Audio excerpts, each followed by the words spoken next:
Recent గా పురుషోత్తముడు మూవీతో మంచి హిట్ కొట్టిన డైరెక్టర్ ఇంత మంచి మూవీని ప్రేక్షకులకు అందించారు. ఒకవైపు మూవీ హీరోది చాలా కాంట్రవర్సీ జరుగుతుంది.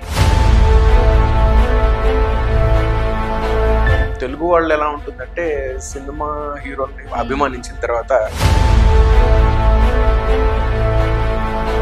అదేమైనా దీనిపైన ఎఫెక్ట్ పడుతుంది అనుకున్నారా? 20 సినిమాలు చేసిన హీరో రాస్తారు విపరీతమైన ఇష్యూ అయిపోయింది.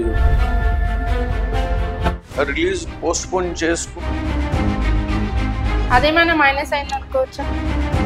కనీసం ఒక ప్రీ రిలీజ్ ఈవెంట్ కానివ్వండి, ఏదైనా లాంచ్కో ఏదైనా ఇంటర్వ్యూస్కో ఏదైనా వచ్చినట్టయితే కొంచెం వరకు సీనియర్ ఆర్టిస్టులని ఒప్పియాలంటే ఏదైనా మ్యాజిక్ ఉంటే తప్ప అది ఎలా ఒప్పించగలిగారు? ఎవరో రామ్ భీమ్నా పిలవగానే సినిమా చేసేయాలని ఉండదు, రెమ్యునరేషన్ ఇవ్వగానే సినిమా చేసేయాలని ఉండదు. బట్ డైరెక్షన్ డైలాగ్సే ఎవరిని అడిగినా ఏ రివ్యూలో చూసినా ఇదే చెప్తున్నారు. ఈవెన్ నాకు కూడా మాటలు చాలా చాలా చాలా ఇంపార్టెంట్ అండి.